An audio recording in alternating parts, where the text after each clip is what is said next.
Steve, thank you very much. I didn't know Joe said that. In fact, I remember distinctly Joe didn't say that. I'd like to, first of all, say that I'd like to acknowledge two of my former coaches who are in the audience, Coach Torretti and J.T. White. I think Coach Torr is probably the one coach in the Penn State group who was most responsible for me coming to Penn State, and J.T. is probably the one who almost chased me out. Yeah, I am from Akron, Ohio, and only way you can say Akron is about 30 miles from Cleveland, and it's the one city in the country that Cleveland can make fun of.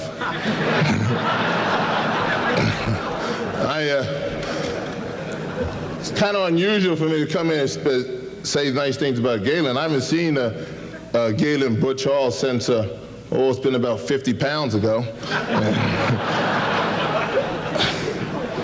We used to call him pork chops, and I won't go any further than that. You can see that. But I'd also like to apologize to everybody here for being a little late today. I went to the bathroom to put some toilet water on before I came, and the lid hit me in the top of the head.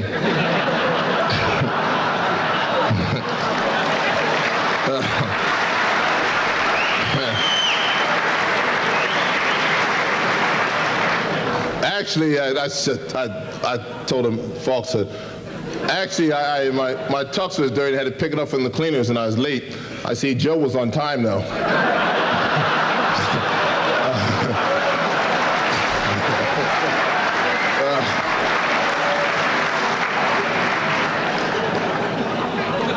For those of, I really didn't mean this to be a roast. I just, for those that notice, I'm wearing my hair a little shorter this year, and I went to a guy to get my hair cut. I told him I want to get cut short for summertime, and he did this to me. But it was like every event, everything that happens in your life, Coach Paterno had taught me that you should learn something from it. And from this haircut, I learned the difference between a good haircut and a bad one. It's about 4 weeks. Well, I tell you, when we went to Penn State with Rip Angle, we had a system they called the first team, the ready team. And the ready team was simply the second team. And I remember talking to the Rip one time. And I said, Rip, how do you get on the first team and the second team? And Rip said, well, what we do is we have 2 tackles who are about equal, or 2 ends or 2 guards. He says, we put the best tackle on the first team and the second best tackle on the second team. And then we take the best guard and put him on the second team and the second best on the first team. So the 2 teams are even. And I said, yeah, I'll say yeah. And it was a great way. It psyched you out and made you say, well, heck, you know, you can be on the first or the second team. You can always look at the guy in front of you or behind you and say, oh, I'm the best guard on this team, or I'm the best tackle. It really psyched you out. But as a freshman, I remember seeing Richie Lucas as a quarterback for the Nittany Lions. And Richie's All-American year, and we had to go both ways in those days, and halfway through the quarter we changed, and the second team would come in. And in came Galen Hall. There was no doubt in my mind who was the starter.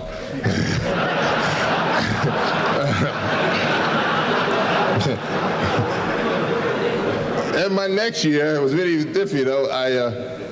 I was on the second team my next year, and I was playing behind a great guard, Bill Pop, and I said, well, I wasn't sure who was the #1 guard. And I looked at our quarterback, and we had Dick Hoke for quarterback. And Galen was quarterback of the first team. However, Dick Hoke went on to many years in the NFL with the Pittsburgh Steelers, Super Bowl championship and everything else, and Galen Hall spent a couple years in Washington. I used to think I knew which one was the first team.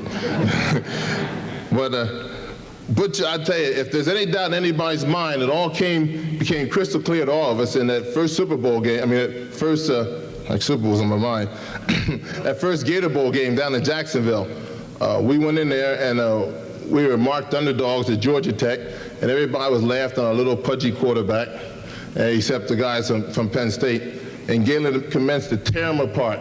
He showed them what kind of metal is made of, and I think it was one of the greatest games I've seen any quarterback play, regardless of his size.